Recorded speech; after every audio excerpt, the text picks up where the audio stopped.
Hi friends, मैं परिंदर कारी। Friends, आज की हमारी गेम जिनकी वीडियो रिक्वेस्ट की है उनकी आईडी है CR7 मिखाइल टाल। काफ़ी इंटरेस्टिंग आईडी है और जिस गेम के ऊपर इन्होंने मुझसे वीडियो बनाने के लिए कहा था फ्रेंड्स, वो गेम खेली गई थी सन 1960 में। यूक्रेन में खेली गई ये गेम है और खेलने वाले खिलाड़ी थे निकोलाई रोगियस और लियोनेड स्टेन। चलिए फ्रेंड्स, देखते हैं क्या कमाल की गेम ये खेली गई थी। D4 के साथ यहाँ निकोलाई ने शुरू किया तो लियोनेड स्टेन ने यहाँ नाइट F6 शुरू किया। C4 then G6, night C3 तो बिशप G7, यहाँ ब्लैक का मूव आया। E4 देन कैसल, यहाँ ब्लैक ने किया। बिशप E2 तो D6, night F3 then E5, D5 H6 और अब कहीं जाकर व्हाइट ने यहाँ कैसल किया। नाइट गया H7 स्क्वायर पर फॉर ब्लैक और क्या एक्सपेक्ट कर सकते हैं इस मूव से। आई थिंक F पॉन का आगे पुश होना। नाइट गया E1 स्क्वायर पर, देन नाइट D7 तो नाइट D3 तो अब कहीं जाकर F5 का मूव यहाँ पर ब्लैक ने किया। F3 देन F4 और यहाँ पॉन पुश काफी ज्यादा मजेदार है। B4 यहाँ व्हाइट ने किया, देन अब क्या किया जाए। आई थिंक A5 की ऑप्शन ब्लैक के लिए ठीक हो सकती थी। हम ऐसा क्यों कह रहा हूँ, क्योंकि आगे की जो कॉम्पोजिशन बनी थी उसमें लगेगा कि यार A पॉन आगे पुश हो जाता तो बेटर था। यार यहाँ ब्लैक ने किया था रुक F7 तो C5, then knight D goes to F6 और इसके बाद हुआ C6 और आखिर ये C6 मूव क्यों खेला गया। B take C6, B take C6 होने के बाद अब यहाँ व्हाइट के पास मौका है इस पॉन को एक कदम आगे पुश करके यहाँ ये दो कनेक्टेड पॉन्स 6th रैंक तक फंसाकर रखने का। बिशप गया E6 स्क्वायर पर, देन हुआ B5 तो bishop F8, night B4 then D5 और यहाँ डिस्कवर्ड अटैक बना इस नाइट पर तो व्हाइट ने यहाँ किया knight takes D5, bishop C5 check और इस डेंजरस बिशप का अटैक ब्लैक की टेरिटरी में काफी इन डेप्थ हो चुका है। किंग गया H1 स्क्वायर पर, वहीं जाना भी था। देन नाइट गया H5 स्क्वायर पर और फ्रेंड्स यहाँ इस नाइट के H5 स्क्वायर पर आने के बाद किस तरह का गेम प्ले बनने वाला है। क्वीन की एंट्री और ये लगभग चेकमेट की तैयारी है। तो व्हाइट के लिए फोर्स्ड मूव है क्वीन को E1 स्क्वायर पर लेकर जाने का, ताकि ब्लैक कभी भी अपनी इस क्वीन को यहाँ इस H4 स्क्वायर पर ना ला पाए और कह सकता हूं कि ये F पॉन कभी भी इस G3 स्क्वायर तक ना जा पाए। लेकिन इसके बावजूद भी यहाँ ब्लैक ने किया knight G3 check, H takes G3, then queen गई G5 स्क्वायर पर और फिर वही डेंजरस चेकमेट की तैयारी। तो G4 यहाँ पर व्हाइट को करना ही पड़ा और क्वीन बिल्कुल सही स्क्वायर पर है, अदरवाइज यहाँ पर अभी व्हाइट बहुत बड़ी प्रॉब्लम में हो सकता था। देन हुआ H5, G3 तो H टेक्स G4, लेकिन अब यहाँ पर चेकमेट नहीं है क्योंकि व्हाइट के किंग के लिए एक एस्केपिंग स्क्वायर अवेलेबल है। किंग गया G2 स्क्वायर पर और अब क्या किया जाए। यहाँ G और F फाइल में पॉन इस तरह से इंटरलॉक है, इनको एक्सचेंज करना भी बहुत बड़ी प्रॉब्लम है। अगर मान लेते हैं कि इस पॉइंट पर black G takes F3 with check करता है तो bishop takes F3, I think all is well और ब्लैक के लिए इस स्ट्रक्चर को तोड़ना इतना आसान नहीं होगा। फिर यहाँ हुआ था रुक अटैक गोज टू F8। पहले यहाँ रुक्स की बैटरी तैयार की और इस F फाइल को कब ओपन करना है ये सब अब ब्लैक के हाथ में है। बिशप गया D2 स्क्वायर पर, then G takes F3 with check. What about this move now. लेकिन अगर यहाँ से अब ये गेम आगे बढ़ती है तो बिशप टेक्स F3 अभी भी खेला जा सकता है। Bishop G4, bishop exchange offer देना और फ्रेंड्स मुझे ऐसा लगता है कि यहाँ से ये गेम काफी ज्यादा प्रेशर में रह सकती है।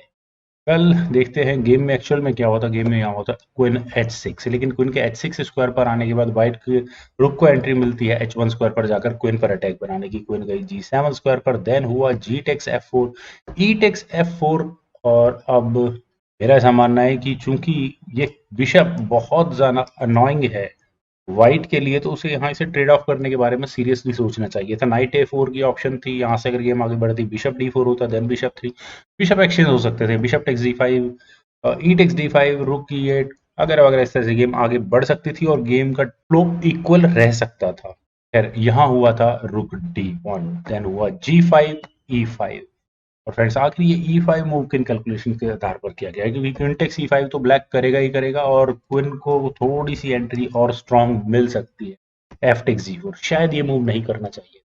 फ्रेंड्स F टेक्स G4 करने के बाद यहाँ पहले ब्लैक ने किया क्वीन टेक्स C2 चेक। यहाँ ये डिलेड क्वीन एक्सचेंज है। क्यों? अगर मान लेते हैं कि यहाँ नाइट टेक्स C2 किया जाएगा, then bishop takes D5 check होगा। किंग कहाँ जाएगा? किंग मान लेते हैं कि अगर यहाँ H2 स्क्वायर पर जाएगा, देन होगा नाइट F6 और नाइट F6 होने के बाद फ्रेंड्स क्या ये चेकमेट की थ्रेट बनती है? Yes exactly.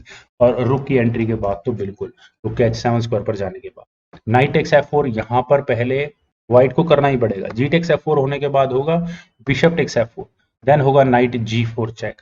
और मुझे नहीं लगता कि ब्लैक की लाइफ यहाँ से बिल्कुल भी इजी रहने वाली है। इनफैक्ट कुछ इस तरह की चेक्स और अभी आ सकती हैं, रुक भी खतरे में है फिलहाल। लेकिन मुझे ऐसा लगा कि शायद वो ऑप्शन बेटर थी नाइट टेक्स क्वीन करने की, लेकिन व्हाइट ने यहाँ क्वीन टेक्स E2 किया, लेकिन F3 check, queen takes F3, rook takes F3, then rook at H goes to F1। और फ्रेंड्स ये मूव थोड़ा सा इंटरेस्टिंग है, आप यहाँ देखिए बिशप की एंट्री आती है, बिशप की एंट्री के बाद रुक तक अटैक बनता है, और इसी तरह से कुछ ये गेम खेली गई थी बिशप टेक्स जी। पर व्हाइट के पास इस पॉइंट पर चांस था रुक टेक्स F3 का अपने, बिशप टेक्स F3 चेक होता, लेकिन इससे दूसरा रुक भी तो एलिमिनेट होता है। ओके, तो यहाँ व्हाइट ने नाइट को E4 स्क्वायर पर लिया, देन हुआ बिशप H3 चेक। और अब क्या किया जाए, किंग कहाँ जाए, H1 स्क्वायर पर, no use, rook takes F1 check, rook takes F1, rook takes F1 check, then king H2, और फिर उसके बाद बिशप को बचाया जा सकता है। फिर यहाँ किंग गया था H2 स्क्वायर पर, देन हुआ रुक takes F1, rook takes F1, bishop takes F1, और अब कहाँ अटैक है, इस पॉन पर। लेकिन ब्लैक को अपना ये बिशप भी तो गंवाना है, नाइट टेक्स C5, देन रुक F2 चेक। चलिए बिशप तो वापस मिल गया है, अब किंग कहाँ जाए, आइदर ऑन G1 स्क्वायर और G3 स्क्वायर। किंग गया था G1 स्क्वायर पर, देन रुक टेक्स D2, और यहाँ इस नाइट पर अटैक है, बिशप अगर लिया तो नाइट गया, नाइट टेक्स C7। और फ्रेंड्स यहाँ बातों ही बातों में निकोलाई ने एक बहुत स्ट्रॉन्ग गेम प्ले बना लिया। ये 3 पॉन वर्सेस 1 पॉन की गेम है, और एंड गेम के लिए बहुत, मैं कहूँगा 3 पॉन बहुत हैवी रहने वाले। तो बिशप गया H3 स्क्वायर पर, देन हुआ A4, तो रुक G2 चेक। और फ्रेंड्स अब यहाँ से गेम किस तरह से आगे बढ़ाई जा सकती है, कम से कम ये किंग F1 स्क्वायर पर नहीं जा सकता, अदरवाइज रुक C2 चेक होगा, और इस डिस्कवर्ड चेक के बाद यहाँ व्हाइट को अपना ये नाइट गंवाना होगा, उसके बाद ये 3 पॉन बहुत ज्यादा मायने नहीं रख पाएंगे। तो किंग गया था H1 स्क्वायर पर। और फ्रेंड्स अगर हम देखें कि व्हाइट का ये किंग फिलहाल स्टेलमेटेड कंडीशन पर, और उसी बात को देखते हुए नाइट F6 का मूव पहले यहाँ पर ब्लैक ने चला, और उसका अगला गेम प्लान क्या हो सकता है, इस नाइट को G4 और उसके बाद यहाँ F2 स्क्वायर पर ले जाकर चेकमेट करने का। तो व्हाइट अब यहाँ से गेम किस तरह से आगे बढ़ा सकता है, क्या वो यहाँ नाइट को A6 स्क्वायर पर ले जाकर अपने इस पॉन को प्रोमोटिंग स्क्वायर तक पहुंचाने की कोशिश कर सकता है। चलिए देखते हैं, यहाँ से अगर ये गेम आगे बढ़ती है तो नाइट G4, ब्लैक यही मूव चलेगा।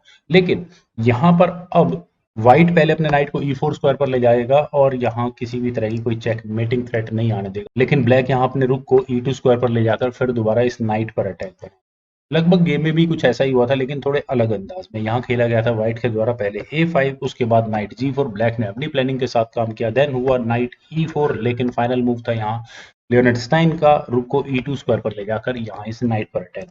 और इस मूव के बाद निकोलाई ने रिजाइन कर दिया। रेजिग्नेशन का reason I don't think friends बहुत ज्यादा बताने की जरूरत है यहाँ। अब अगर मान लेते हैं कि व्हाइट ने अपने इस नाइट को बचाया D6 स्क्वायर, तो उसके बाद सिंपली रुक E1 चेक, और यहाँ नाइट यहाँ इस H2 स्क्वायर को ब्लॉक कर चुका है, तो इस चेकमेट से बचना तो ऑलमोस्ट इम्पॉसिबल। फ्रेंड्स क्या कमाल की गेम थी, और खास करके कमाल का ये लास्ट में चेकमेटिंग पैटर्न जो रुक नाइट और बिशप की मदद से यहाँ पर लियोनेड स्टाइन ने ढूंढा। तो फ्रेंड्स मुझे उम्मीद है कि आपको ये वीडियो जरूर पसंद आई होगी, तो आप लोग इस वीडियो को लाइक करें, शेयर करें, और मेरे इस यूट्यूब चैनल को सब्सक्राइब जरूर करें। आपके कमेंट्स का मुझे बेहद इंतजार रहेगा। Thank you for watching and bye for now.